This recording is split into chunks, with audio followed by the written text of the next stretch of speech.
Yes, thanks for staying with us on the Sports Show. Orlando, we had to sack Barry Curtin, mate. He would not get past the Power as the team, regardless of who they played. He tipped, and of course they got beat by the Hawks on the weekend. So we've brought you in specially into the hot seat, mate, to see what you've got for us. So let's start with Friday night's game. Of course, it will be a beauty tonight. Power sit in 8th spot, Richmond in 2nd. Chatty Wingard's been a bit down on form. I suspect if he can have a belter, then Power could get over Richmond, but they need everybody firing to get They need everyone firing. There's no question. There were signs there last week. They most certainly should have won comfortably against Hawthorn. If they played some of that brand of footy but overdo it for 4 quarters, they'll beat Richmond. And look, I know Wingard's. People are saying that he's probably out of form.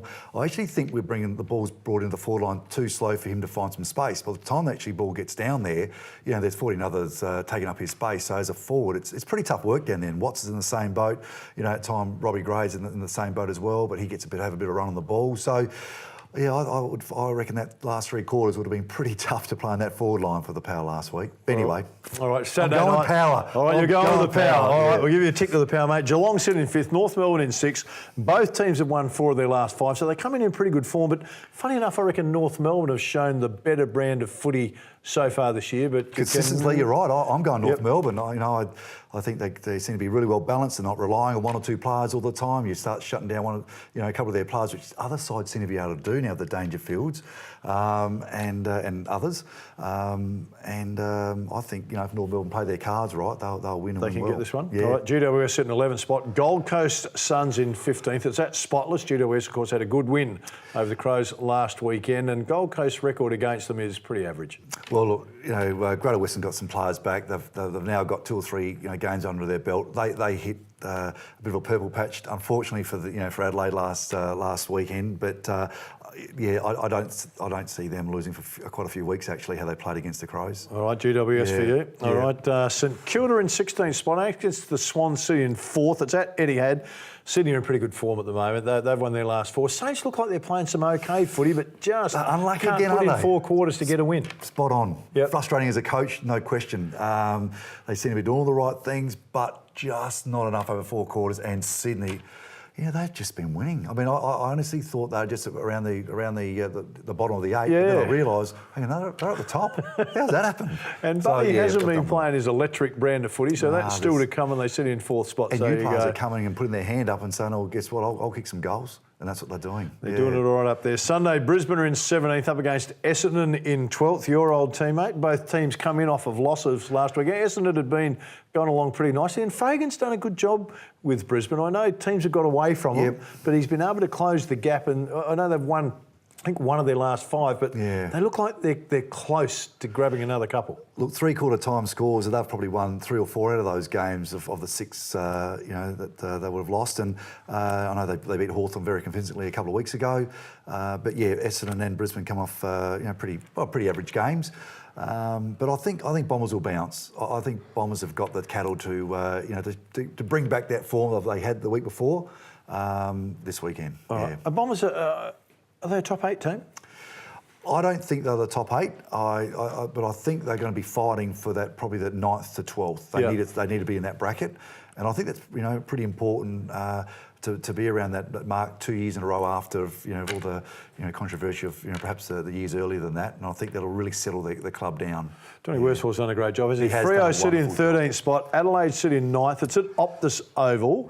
Now, of course, last year the Crows handed Ross Lyon his first 100-point loss in his 250 game at the coaching helm. Do you think it'll be similar over there at Optus or not? Look, I don't. Look, no Sloan. There's no team, and I don't know what the sides. The sides are. I mean, they're naming players, but who knows who actually runs out? You've got McGovern. You've got so many there. They're probably top 5 players that are out. Yep. They're pretty important. And that's where I think it sort of got undone. Certainly unstuck last week. You can't play a side like Greater Western Sydney. And then Douglas comes off in the last quarter, and Lynch comes off as well, and they've already got 5 players that aren't of their best players not playing. It's a hard ask, and I think the talent is good enough to beat Freo, but only just. So there's a lot of people speculating on why the Crows are having such the injuries they're having, but you go, well, is it because they had a longer pre-season and their pre-season was a little bit controversial, but there was on the back of playing in the grand final last year? Have they been pushed too hard in the last 2 years and now it's caught up with them? Then we look at Richmond, who also played in the grand final. They're motoring along beautifully. So I don't know if there's a rhyme or reason. You've gone back to back, you know, as a coach, and so I'm sure the second year must have been really tough. But you need that little bit of luck. There's no question you need luck. You need your best players playing. And for some reason, the Crows have had some situations that really hasn't got too much to do with whether they're fit or not. It's battle. It's the battle of being on the ground that have caused quite a few of these injuries. So you can't do anything about it. You can't do anything about it. I reckon this might be the match of the round. Melbourne in third spot, Collingwood in seventh at the MCG. Melbourne have been in sensational form. 5 in a row they've won. Collingwood 4 of their last 5. So I think they've surprised a lot of people too, Collingwood. Yep. What do you think in this one? Look, I think Melbourne will keep going along. They're not relying on any players, and their structure seems to be just so convincing. They haven't really started well. You know, two of the last 2 games they've been down quite convincingly during that first quarter, and just blown out the opposition. I mean, they've got a good team, and how good's that Big Gaunt? I mean, he's hitting 40 taps. He's getting them to look at it first. And so it's a massive job for the big man for Collingwood. What do you feel? I think Melbourne's going to win. Melbourne on this one?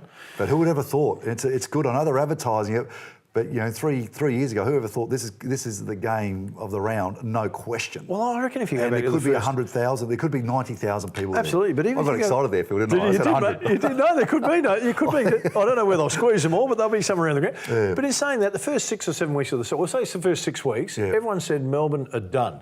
Goody can't coach. They've got all these problems. An absolute disaster. Now they're all going, gee, Melbourne look like the real deal. They're going to play in the finals. It's been promising, and now it looks like they're going to deliver. Things change quickly in sport, don't they? They do change, and I know you've coached at the elite level, and when I look at the Adelaide sides last week, that was really bad losses for Adelaide sides being this part of the season. They could have been 3 games away from GWS and 2 away from Hawthorn, and up with the bunch. And those both losing last week. You know, I'll never forget Kevin Sheedy. This time of year, you need to put your foot on clubs and put them down so they can't catch you. They both had a chance of doing that on the weekend. They didn't do it. Now they're in around the bunch, and those 2 sides are tapping at their heels. Yeah, we certainly wouldn't argue about the wisdom of Kevin Sheedy. Hey, time for us to go in. Hope you've enjoyed the show, everybody. We'll look forward to your company next week. Bye for now.